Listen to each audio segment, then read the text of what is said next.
Assalamualaikum warahmatullahi wabarakatuh. Salam sejahtera bagi kita semua.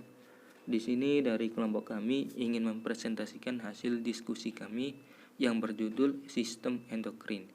Sebelumnya saya ingin memperkenalkan nama kelompok anggota kami. Yang pertama, Ardia Pramesti Ragita Cayani dengan NIM 235110010.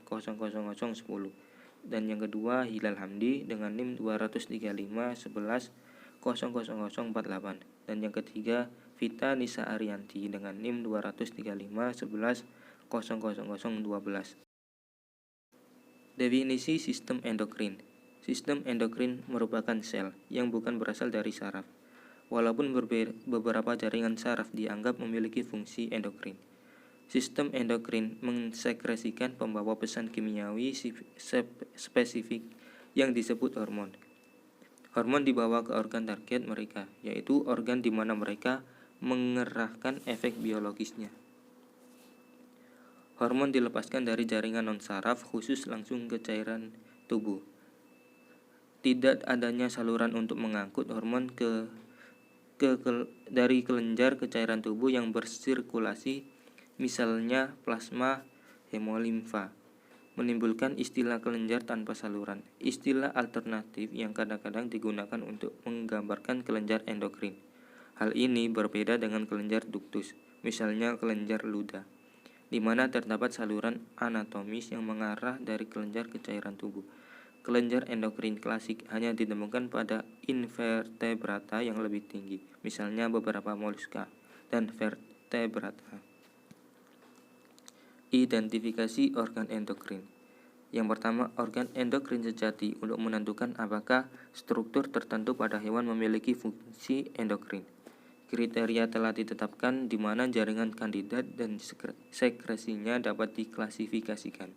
Dan yang kedua, pengangkatan calon jaringan atau organ harus menimbulkan gejala defisiensi klasifikasikan sebagai organ endokrin.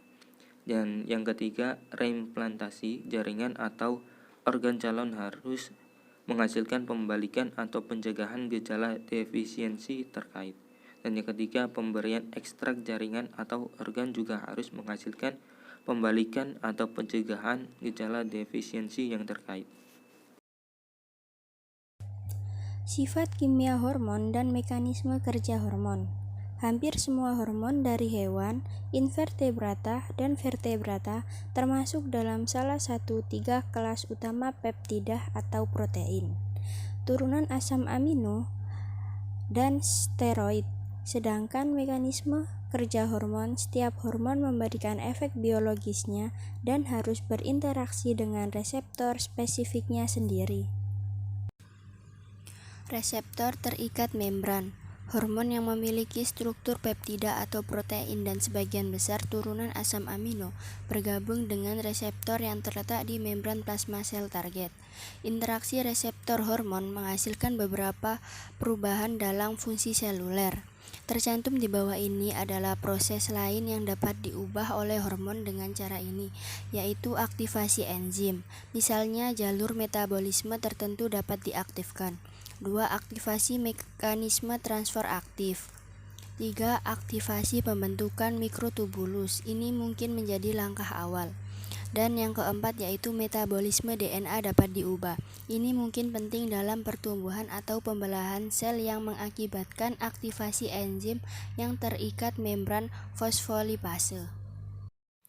Hormon yang menggunakan reseptor sitosol, hormon steroid, dan beberapa hormon yang diturunkan dari asam amino, atau misalnya tiroksin yang dilepaskan dari kelenjar tiroid pada mamalia.